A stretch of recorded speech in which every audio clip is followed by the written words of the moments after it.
I've had some calls where we've gone out and had to clear access to the fire hydrant, and that, you know, every minute's precious. A plea from firefighters in Lexington. They say the snow is preventing them from getting to some critical situations.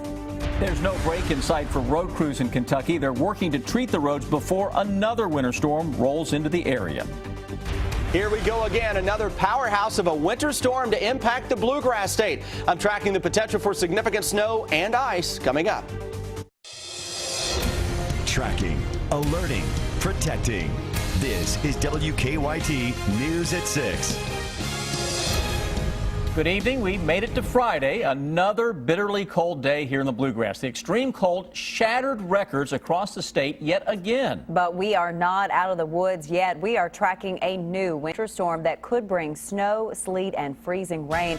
We begin tonight with Chief Meteorologist Chris Bailey. He continues our first alert severe weather team coverage. Sounds like an interesting night. Yeah, without question. It's one of those events that, as you mentioned, will put down a little bit of everything. And think about the week that we're wrapping up. We started out with the biggest snowstorm around here in more than a decade. Today we had some of the coldest air we've ever had in Kentucky, and we're ending the week and the day with another winter storm that is on top of the area. Cold air in place across the Ohio Valley, the Tennessee Valley, a lot of moisture overriding that coming from the south. And look at Defender now, and that's a very healthy band of snow and sleet setting up across western Kentucky and in Nashville. All kinds of accidents now being reported into western Kentucky and toward Nashville where snow is covering the ground. So we're getting snow already that far to the south. So that's a pretty good indicator that the cold may be trying to fight back and win that battle as we go into the overnight and tomorrow. Live first alert Defender now picking up on the sleet and snow line getting into Kentucky around Bowling Green back toward Owensboro. We will time that into parts of central Kentucky coming up very late this evening around 10, 11 o'clock or so and beyond. That mess will be increasing from I-65 to I-75. In the short term, nothing out there for the next 3 or 4 hours into most of central and eastern Kentucky, outside of a wayward snow flurry or two. Winter storm warning is out for the entire state. That's how we started the week. That's how we're ending the week. This goes through tonight and into the day tomorrow. High impact winter storm through Saturday. Snow, sleet, and ice all into the high category. Nowhere across Kentucky can we escape at least one of these impacting our weather. Now, the big question then becomes which one impacts the weather where you live. Farther south you go, the better the chance that, yes, you're going to start out as sleet and snow, but then could pick up a quarter of an inch of ice or better. Guys, the farther north, that I-64 corridor and north, that area in blue, has the best shot of picking up another heavy band of snow late tonight and tomorrow morning. It may come with some sleet and freezing rain, though. We'll talk about why that is showing such a big variation in the accumulation factor when I come back in about 10 minutes.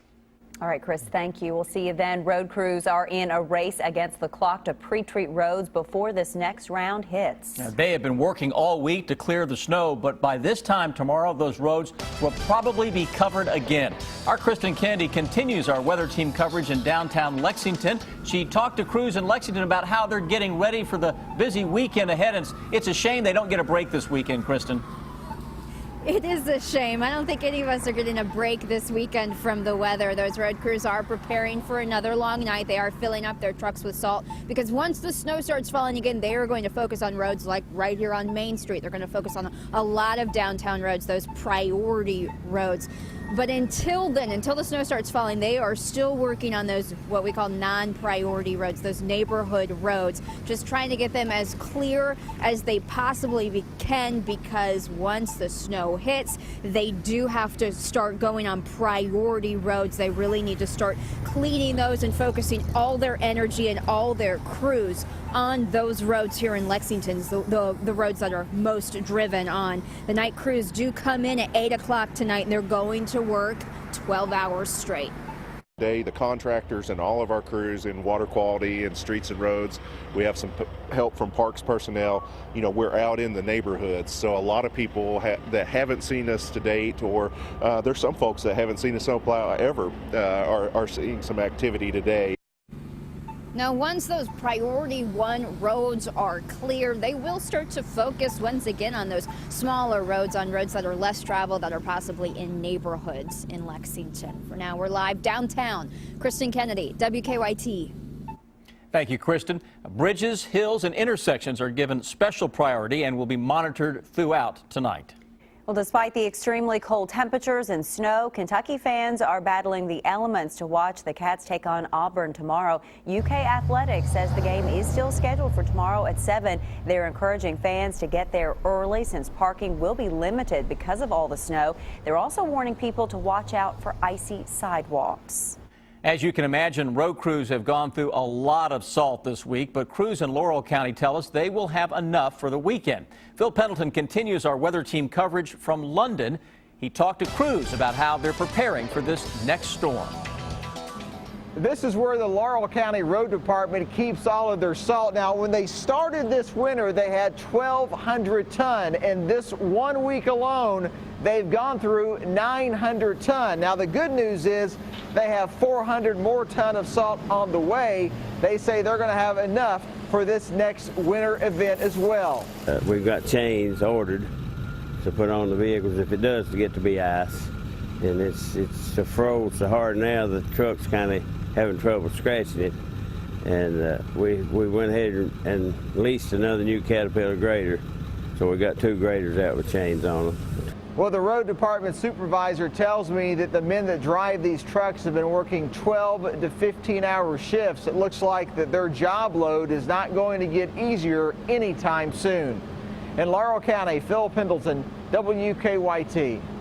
The Laurel County Emergency Management Director also says their Emergency Operations Center is back open and will be operating through the night and into tomorrow. The bitterly cold temperatures made this morning a tough one for those who lost power. Hundreds of people across the state woke up in the dark. Richmond was one of the hardest hit areas with temperatures as low as -32. Victor Puente spent the day in Madison County and talked to people who've been battling the cold all day. We often talk about the dangers freezing temperatures can bring. We usually mean temperatures in the teens. This morning, part of Madison County saw a reading 64 degrees below freezing. That reading came from the mesonet located at the Meadowbrook Farm, operated by EKU in the eastern part of the county. It was pretty cold, hard to keep things flowing in the milk house. The -32 temperature kept the Emergency Operations Center busy dealing with power outages across Madison County. We knew we had a rough day. Wasn't really expecting a -32. That was a little bit of a surprise. It also made it harder to continue the farm work that normally goes on around that site. It's the electronics and just keeping things running, the pulsators working in the parlor and keeping the milk flowing into the bulk tank. It can get a little bit challenging when it's that cold. Griebenow says keeping the animals safe was also a priority, as was keeping the snow they've spent the last few days removing from blowing back onto their roads. Those priorities also changed further into the county. Tuesday, travel was #1, large and in charge kind of thing. Now today, it's been more of the just bitterly cold temperatures have really kept things hopping. But like all temperatures, even -32 is a matter of perspective. No, I'm from Idaho, so I've been in colder. The Emergency Operations Center is keeping an eye out for those outages. They had discussed opening a warming center, but so far haven't taken that step. In Madison County, Victor Puente, WKYT. And in case you're wondering, the Mesonet is a network of weather stations set up all across the state. It's operated by Western Kentucky University. Firefighters in Lexington are asking for your help digging out fire hydrants. Many of them are buried underneath all that snow. Firefighters say this prevents them from getting to a fire quickly. As Hillary Thornton found out, in Lexington, it is your responsibility to dig out fire hydrants on your property. She continues our weather team coverage.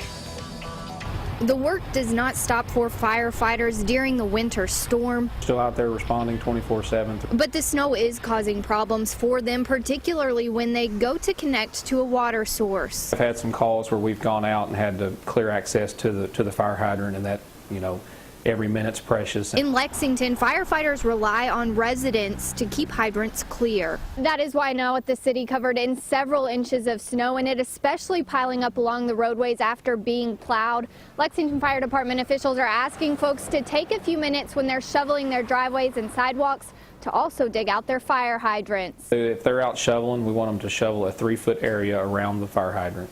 That way, and access from the road. That way we can access the fire hydrants, and that's not only going to protect the person there in front of the house, but usually the entire street. A few minutes of shoveling that firefighters say will make a big difference if they are called out to your street. One less step that we do not have to do is shoveling and getting access to the hydrant. If they're already cleared off, we've got that access, and we can continue on with what we need to do. In Lexington, Hillary Thornton, WKYT. Firefighters are encouraging people to get out and clear their hydrants sooner rather than later, especially with the possibility of more snow in the forecast. Many homeless shelters are over capacity because of this dangerously cold weather. City leaders say that last night there were more than 500 people sleeping in shelters. Now, normally around this time of year, that number is just over 400. The Community Inn and Catholic Action Center have been receiving food and supplies all week. Some people are even having pizzas delivered to the shelters. The director of the two shelters, Jenny Ramsey, says that none of this would be possible without the help of those hardworking volunteers.